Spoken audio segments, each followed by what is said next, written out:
These monks are going to fail. They will spend the next 192 hours bringing to life an artwork that is meant to be destroyed. In a centuries-old ritual, Buddhist monks pour themselves into creating mandalas, intricate geometric designs made from colored sand, crafted with extreme precision. Each grain needs to be placed with the utmost care. For hours, these monks measure, plan, and pour sand, focusing entirely on the present moment. But the ritual doesn't just end when the mandala is finished. Mere hours after the last grain is placed, the monks then destroy their creation, blending all the colors into a single shade and scattering the remains. Their masterpiece, painstakingly created, is wiped from existence.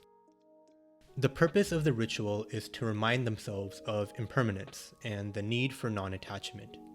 It's a pursuit where failure is the goal.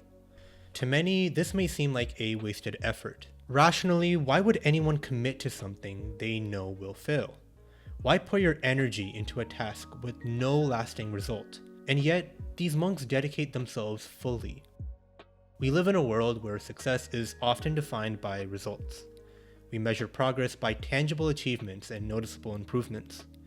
Every effort, every aspect of life is optimized for maximum return on investment. But look around. How many people who live by this philosophy are truly content? How many are satisfied with their lives as they currently are, rather than chasing who they hope to be in 5 years? The difference between those who mindlessly walk through life and those who gallop is clear. The enjoyment of the process. They embrace the transformation, the struggles, the ups and downs. They live in the present, viewing every moment as a gift. They're willing to waste time to savor the moment.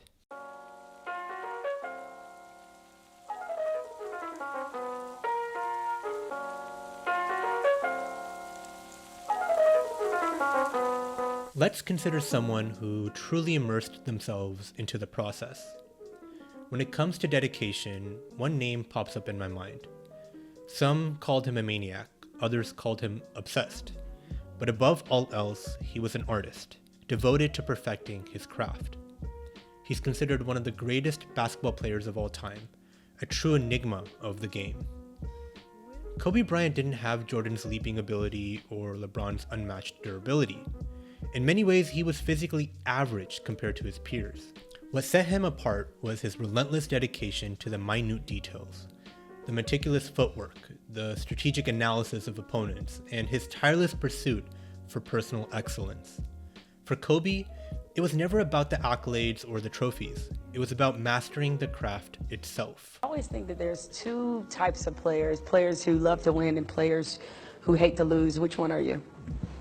I'm neither. If you play with the fear of failing, you'll have the pressure on yourself to play, to capitulate to that fear. If you play with the sense of I want to win, then you have the fear of what happens if you don't. But if you find common ground in the middle, in the center, then it doesn't matter. You're unfazed by either. In the world of sports, the goal is obvious: winning. Success is defined by championships, awards, and records. And yet, Kobe's relationship with his work wasn't about those results. The outcomes didn't define him. What mattered to him was the daily grind, the joy of the process. This approach illustrates the true fulfillment that is not found in the results, but in the act of striving. We often start new endeavors with the end goal in mind. A project, a job, even a hobby. We always picture the accolades, the promotions, or the praise we will receive from others once we finish the job. The journey is often forgotten. This hyperfixation on results is what brings about the true culprit of dissatisfaction, our need to optimize. Let me ask you a question. How's your day going? For most of us, that question instantly triggered a mental checklist of how productive we've been so far. We gauge our satisfaction based off of how much we've accomplished. Society has conditioned us to measuring our success by the number of tasks completed, the amount of progress made. It's the glorification of constant improvement.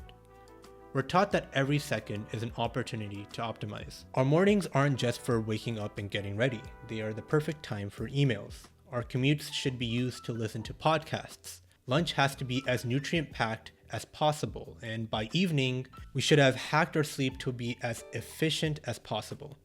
Every second counts. Every action must serve a purpose. It's a race, and we're all trying to keep up. This mindset is nowhere more apparent than in Silicon Valley, the birthplace of hustle culture. What started as a hub of passionate innovators has evolved into a high-stakes battlefield, where the expectation is clear. Take a single dollar of investment and turn it into 100. Then take that $100 and make it 1,000, all while promising to change the world. Anything less is considered failure. The results, of course, are undeniable. Over the last few decades, tech companies have revolutionized every aspect of our lives. But this relentless pursuit of success comes at a cost. As the industry grew, so did its obsession with optimization. In the early days, many tech pioneers were motivated by the love of the craft. But over time, this focus shifted. The joy of creation was replaced by the pressure to produce, to optimize every part of life for maximum output. And this didn't just stop with tech. This obsession has infiltrated all aspects of modern society. For the younger generation, wasting time has become the cardinal sin. We optimize everything, logging every detail into apps or spreadsheets to track productivity. We've become slaves to the idea that if we are not constantly improving, we are falling behind. But here's the paradox. The more we strive to optimize, the more we rob ourselves of true satisfaction. Every moment is a stepping stone to the next. This constant need for progress isn't making us happier, it's making us restless. Always looking for the next thing to optimize, the next goal to achieve. And in the name of progress, we lose touch with the simple joy of just being, of doing something for the love of it. Art doesn't require an audience. Some believe that for art to matter, it must be validated by others. What's the point of a creation if no one sees it? I thoroughly disagree. The truest form of art is one where the creator is the sole critic. External validation is enticing, but consider the greats who reach the pinnacle of success. They often keep their own opinions paramount, no matter how unconventional their approach seems to others. Let's shift our focus to the realm of science, to a man whose name is synonymous with genius. Albert Einstein is celebrated for his groundbreaking contributions to physics, but what is often overlooked is his profound appreciation for the process of discovery. For Einstein, it wasn't about the accolades or recognition. In fact, most of his significant papers were written while he worked at a Swiss patent office.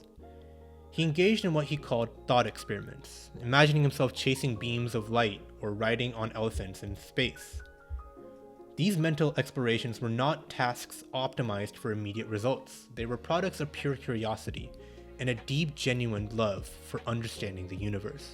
Einstein's theories didn't emerge from a drive to be the most efficient or to outdo his peers. They came from his willingness to waste time, pondering the mysteries that fascinated him. His work reminds us that innovation often blossoms not from a relentless pursuit of productivity, but from allowing ourselves the freedom to explore without constraints. How often do we take on challenges that serve no external purpose? Projects or hobbies where there's no applause, no reward waiting at the end, just our own satisfaction. It's easy to dismiss these efforts as wasteful, but for me, there's a deeper fulfillment in these endeavors that go unnoticed. Since high school, I was laser focused on becoming a software engineer. I was so convinced of this path, I left high school 2 years early to pursue computer science. For 7 long years, every decision, every moment, was optimized to advance my career, to increase my reputation, to become notable in the eyes of society. After university, I landed a career in big tech and later at reputable startups.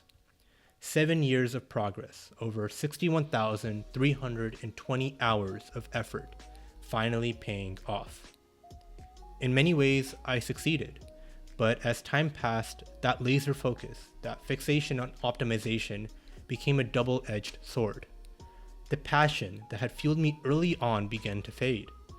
Burnt out, I had spent so much time chasing external success that I've lost sight of what truly excited me: the thrill of creation, of learning for the sake of just learning. So, I left. 7 years of progress, over 61,320 hours of effort, all seemingly wasted. Walking away from the optimized, fast-track life has been one of the most liberating decisions I've ever made. I'm in a phase of life that the old me would have considered wasteful. My days are unstructured, my future is unclear, and the things I want to spend my time on no longer directly add to my reputation or skill set. And yet, I'm discovering a different kind of fulfillment. The beauty of wasting time. For the first time, I'm truly doing things for myself, not for the external rewards or validation. In embracing this uncertainty, I've come to understand that not all efforts have to be optimized. Some of the most meaningful experiences come from pursuits that seem purposeless to the outside world. Sometimes, the greatest reward is simply in the act of wasting time.